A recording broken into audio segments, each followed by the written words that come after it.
అందరికీ నమస్కారం.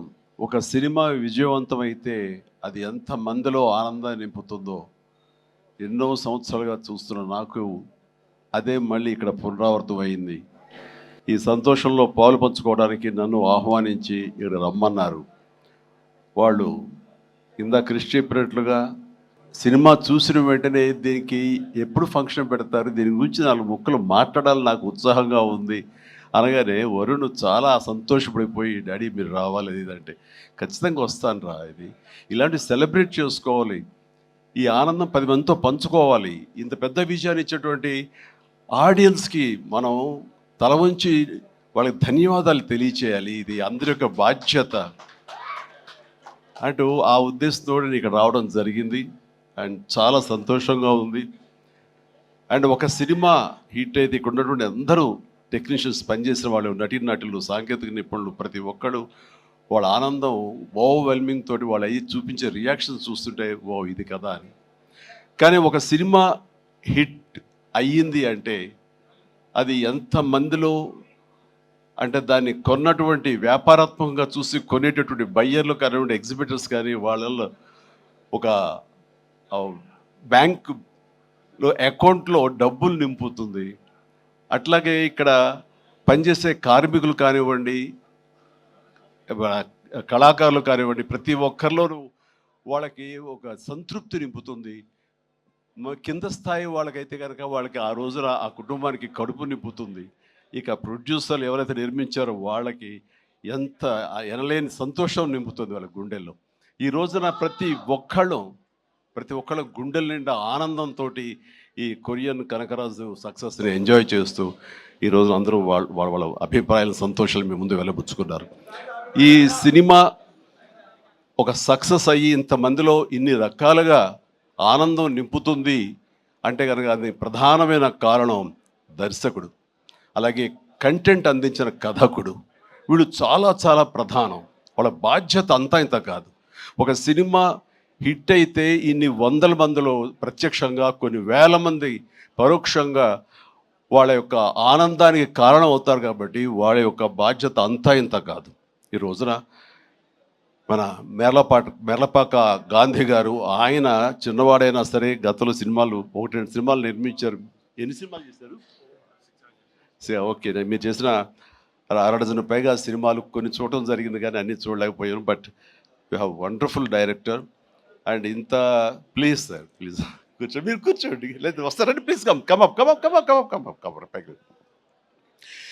సో వీళ్ళ యొక్క ఆలోచన విధానం, వీళ్ళ కంటెంటు, ఇది ఎంత మందికి ఈ రోజున ఉపాధి కల్పించింది, ఎంతమందికి ఆనందాన్ని ఇచ్చింది, ఎంతమందికి అకౌంట్లో బ్యాలెన్స్ వేసింది అనేది నేను చెబుతుంటే దాని బాధ్యత అంతా ఇంత కాదు. వీళ్ళు కేవలం స్టార్ట్ కెమెరా యాక్షన్ ఓకే అని ఒక సినిమా చేసింది, ఓకే నెక్స్ట్ పిక్చర్ ఏంటి అని వెళ్ళటం కాదు. ఇది చాలా బాధ్యతాయుతమైనటువంటి ఒక పోస్ట్ డైరెక్టర్ అనేది.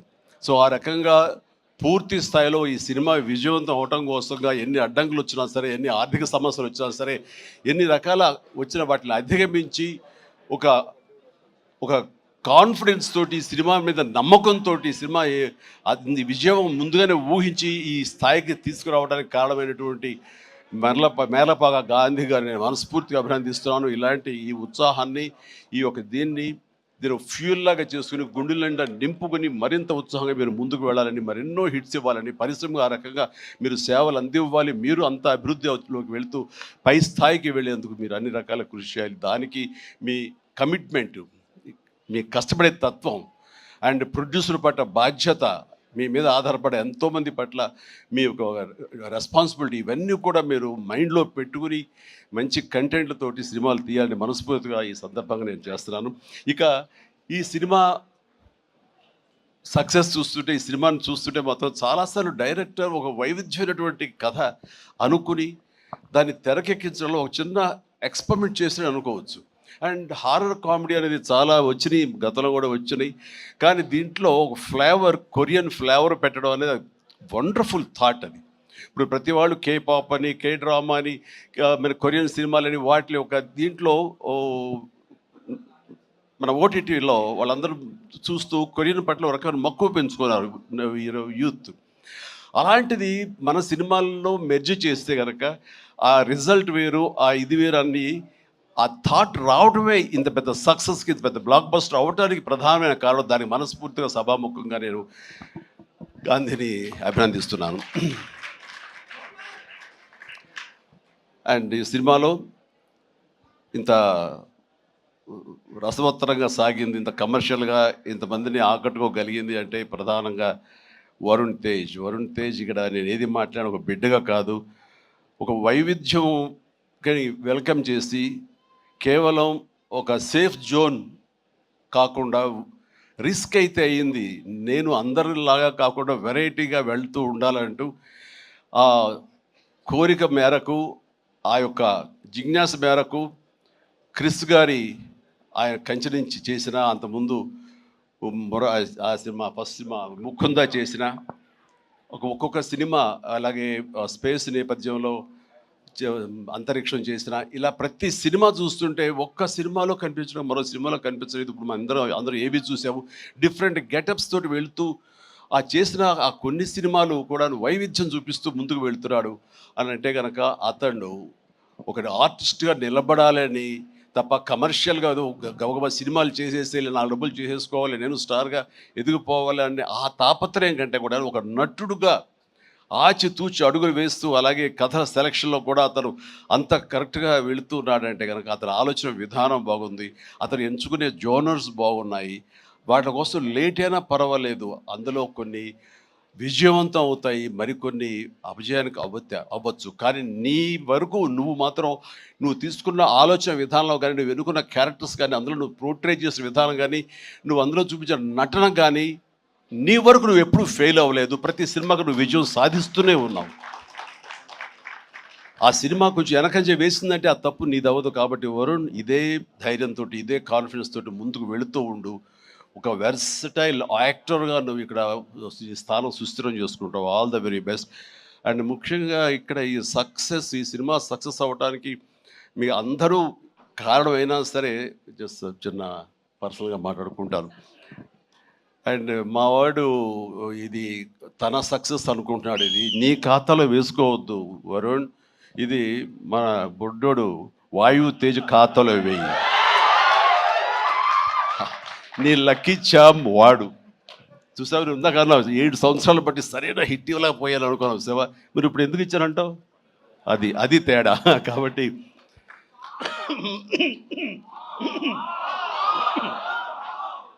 మా లక్కీ చామ్ వాయువు.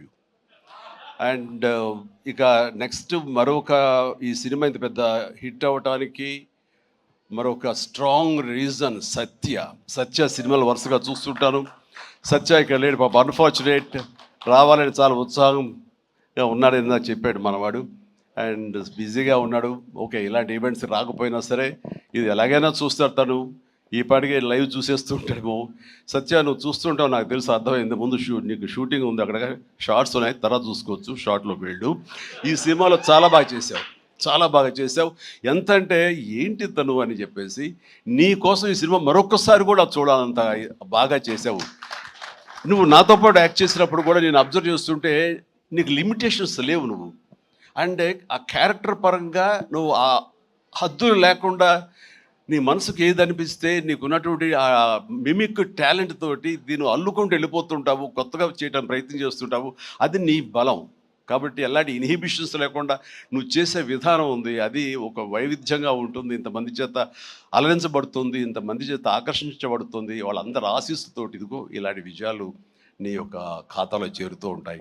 ఆ రకంగా నువ్వు చూపించినటువంటి ఈ కామెడీ నాకు మళ్ళీ చూడాలనిపిస్తుంది. అంత బాగా చేసావు. అఫ్కోర్స్ మనం చేసినప్పుడు కూడా నువ్వు నీ అభిమాని అండి అంటూ గతంలో మీరు ఎట్లాగా నా సినిమాల కోసం ఎన్ని చూస్తుంటావు అండ్ అవన్నీ చెప్తూ ఉంటావు, వింటూ ఉంటాను. కానీ నాకు నువ్వు ఆనందం ఇచ్చాకంటే నా శిష్యుడిగా కానీ, నా అభిమాని ఇంత స్థాయిలో ఉన్నాడన్న ఆ గర్వం ఉంది సేవ, అది నేను కొన్నా సరే ఎలాగైనా నేను మాటలు చెప్పలేను, అంత ఆనందంగా ఉంది. Please keep rocking.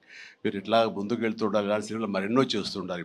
అండ్ ఈ సినిమాకి ఇంజనీర్ మన గాంధీ అయితే ఐరన్ పిల్లర్స్ మన Varun Tej.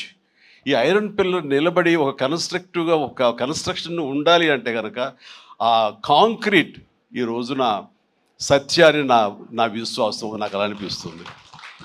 So the wonderful combination. ఆయన డిజైన్ చేసాడు, పిల్లర్ లాగా నిలబడ్డాడు, ఐరన్ స్ట్రక్చర్ లాగా.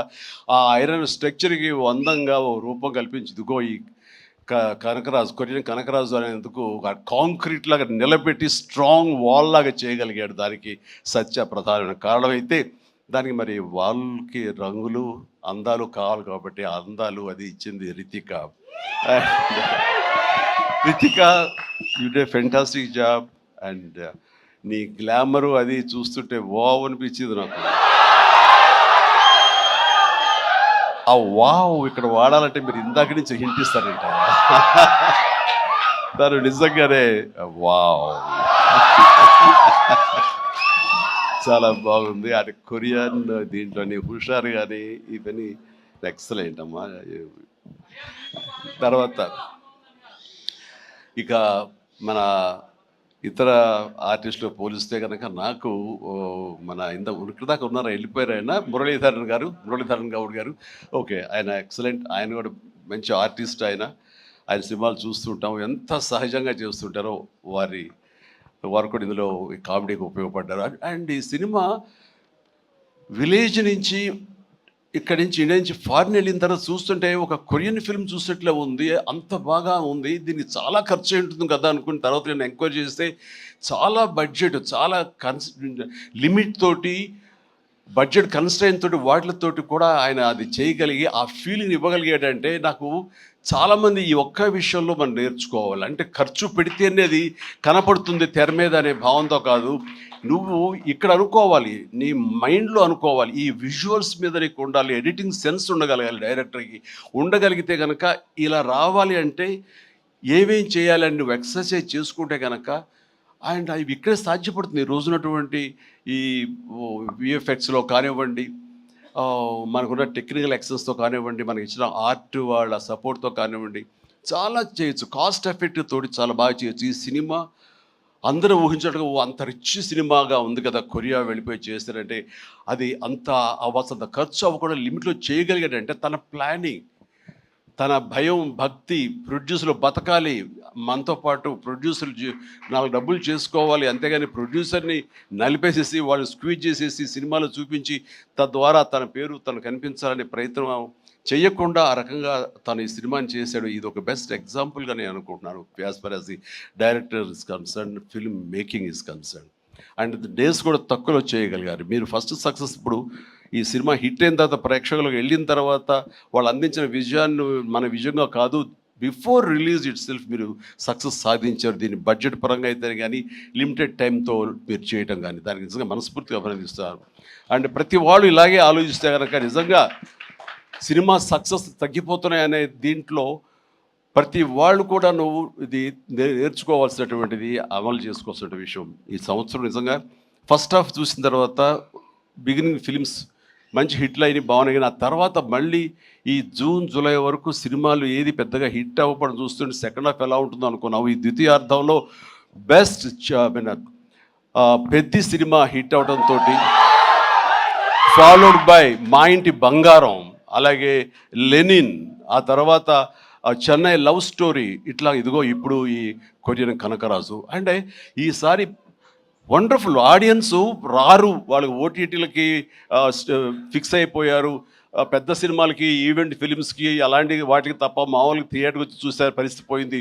చిన్న సినిమాలు బతికే పరిస్థితి లేకుండా పోయింది అని చాలామంది స్టేట్మెంట్ ఇచ్చేస్తుంటారు. కాదు, కంటెంట్ ఇవ్వగలిగితే, వెరైటీ కంటెంట్ ఇవ్వగలిగితే, ఇలాంటి యంగ్స్టర్స్ అన్నిటినీ మైండ్లో పెట్టుకుని మన కనుక ప్రజెంట్ చేయగలిగితే కనుక జనం రావటానికి ఉన్నారండి. వాళ్ళు ఒక సినిమా 2 సినిమాలు పెద్ద చూసిన తర్వాత ఓకే, ఆ తర్వాత సినిమా బాగుంది, ఇది ఎంటర్టైన్ చేస్తుంటే కుటుంబంతో, పిల్లలతోటి థియేటర్కి వెళ్ళి చూస్తారు. ఆ కిక్ ఇంట్లో కూర్చున్న చూస్తూ ఓటీటీలో వాళ్ళకి కలగదు. వాళ్ళు బయటికి రావాలని కోరుకుంటారు.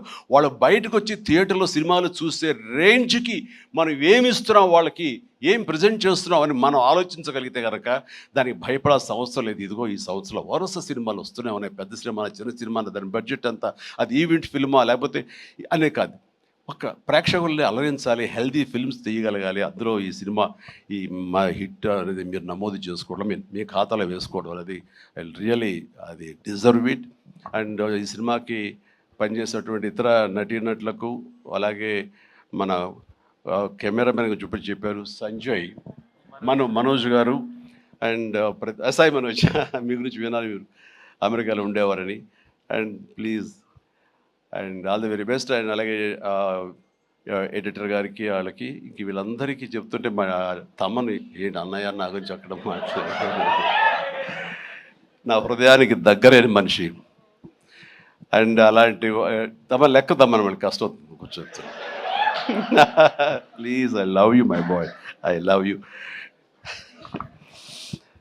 తమన్ను ఒక ఎనర్జీ బండిల్ ఆఫ్ ఎనర్జీ అండి. ఎప్పుడో బోరు కొట్టి తమన్కి ఫోన్ చేసి ఎలా ఉన్నావు తమ్ముడు, అనయ్య ఏంటన్నా చెప్పన్నయ్య వచ్చేయమంటావా, రావు సదా కాసేపు ఇది అని. తనతోటి ఇప్పుడు ఈ సినిమా చేయబోతున్నాను, ఆ సినిమా పేరు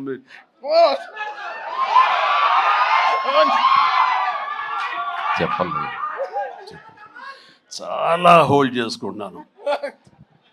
కొంచెం కూడా వద్దడవా, ఫస్ట్ లెటర్ ఫంక్షన్కి వచ్చే ముందరే బాబీ చెప్పి మరి పంపించాడు, నేను జాగ్రత్త చూసుకో. ఓకే, వాళ్ళకి హిందీ ఉన్నప్పుడు ఆపుకోలేకపోతున్నారు, బలవంతంగా ఆపుతున్నాడు చెప్తాను. Okay, all right.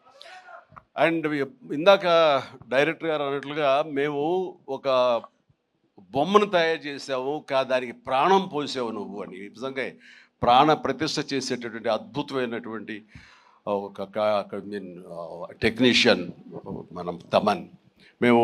నేను ఇదే మాట అన్నాను, మాకు ఈ సినిమా అన్ని రకాలుగా మేము చేసాము అని. నాకు ఈ మధ్యకాలంలో మేము చేసినటువంటి గాడ్ ఫాదర్ సినిమాలో, అండ్ తమన్ నిన్ను నమ్ముతున్నాను, దీనికి ప్రాణ ప్రతిష్ఠ నువ్వు చెయ్యాలి, దీనికి ప్రాణం పోయాలి, దీనికి ఆరో ప్రాణం నువ్వే అవ్వాలి అని అన్నందుకు ఆ సినిమాలో తను చేసి ఆ బీజిఎమ్స్ అవి అంత అత్యద్భుతంగా ఇచ్చాడు ఆ సినిమాలో.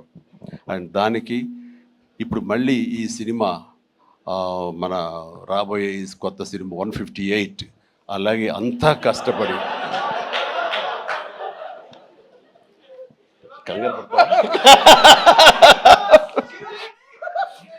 అదే ఛాన్స్ ఇవ్వట్లేదు.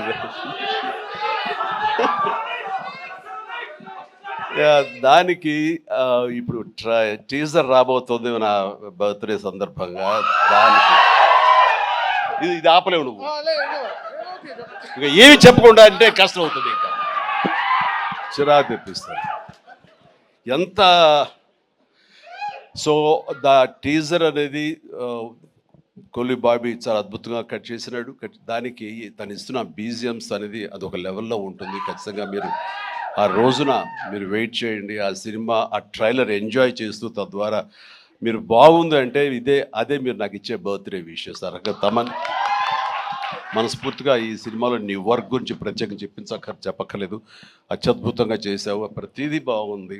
అండ్ కొన్ని ఎలివేషన్స్ నువ్వు ఇచ్చినప్పుడు అంతా ఇంతగా తను ఒక సాదాసీదా ఒక విలేజ్ బాయ్ నుంచి వాడు ట్రాన్స్ఫార్మ్ అయ్యి ఒక కొరియన్ వాడు ఆవహించిన తర్వాత తన స్వాగ్, తన బడి తీసుకోవడం, తన సిగార్ కాల్చడం, ఇవన్నీ చూస్తున్నప్పుడు వెనకాల నువ్వు కనపడుతున్నావు సైమల్టేనియస్గా. అండ్ అత్యద్భుతం, ఇద్దరు పోటాపోటీ పడి మీరు కనిపించిన తీరు, ఆ సీన్ను అత్యద్భుతంగా మేము ఎంజాయ్ చేస్తుంది మాత్రం hats off and really I appreciate. ఇక ఎవరి గురించి మర్చిపోయింది క్షమించండి. ప్రతి ఒక్కరికి నా హృదయపూర్వక అభినందనలు. మీరందరూ ఎక్సలెంట్గా చేశారు, కాసర్ల గారు, అలాగే బాయ్ మీరు కూడా. అండ్ అఫ్కోర్స్ మీ గురించి ఇప్పుడే యూసఫ్ గారండి, దావూద్ గారు, అండ్ మీరు కూడా వెనక స్క్రీన్ ప్లేలో మీ యొక్క పాత్ర ఉందని విన్నారు. అట్లాగే ఎవరు ఇందాక నుంచి హాసిని ఐశ్వర్య అంటారు, మీరు ఎవరో తెలియదమ్మా, కానీ ఇది అందరూ మీ గురించి మాట్లాడుతున్నారు. మీ ప్రత్యేకత ఏంటో నేను కాస్ట్యూమ్స్ డిజైనర్, సారీ, ఓకే, మా ప్రొడ్యూసర్ వైఫ్, ఓకే. సో మీకు కూడా నా కంగ్రాచులేషన్స్. ఈ రోజున క్రేష్ మీరు ముందు నుంచి కూడా మీరు రాజీవ్ రెడ్డి గారి కాంబినేషన్లో మీరు సంస్థ పెట్టడం ఏంటి, దాంట్లో మీరు సినిమాలు తీయటం, మీకు నచ్చింది సినిమా ఎంత పెద్ద హిట్ అయింది ఏంటి అనేది కాదు, సినిమాలు చేస్తూ ఉండాలి, మా ప్యాషన్ ఏంటో మీకు తెలుస్తుంది. బట్ ఈ నేపథ్యంలో మీరు అట్లా ధైర్యంతో మీరు ముందుకు అలా వెళుతూ ఉన్న ఈ ప్రయత్నంలో హిట్ అనేది ఇన్విటబుల్, అది ఈ రోజున ప్రూవ్ అయింది. అండ్ నిర్మాతగా రాజీవ్ రెడ్డి గారికి అండ్ ఆయన ఫ్రెండు కో ప్రొడ్యూసర్గా నీకు, అలాగే మరొక ప్రొడ్యూసర్స్గా ఉన్నటువంటి మా కుర్రవాళ్ళు Vicky and UV Creations, Vamsi, వీళ్ళందరికీ హృదయపూర్వక అభినందనలు. ఈ సినిమా హిట్ అవ్వడం అనేది ఇంతమందిలో ఆనందం కలిగిస్తున్నందుకు ఈ కారణమైనటువంటి ప్రతి ఒక్కరికి, చిన్న పెద్ద అందరికీ నా హృదయపూర్వక నా సంతోషాన్ని తెలియజేస్తూ నా అభినందనలు తెలియజేస్తున్నాను. ముఖ్యంగా ఇలాంటి సినిమాలు ఆదరించినందుకు మీ ప్రోత్సాహానికి, ఆడియన్స్కి మనస్ఫూర్తిగా thank you so much. I love you all.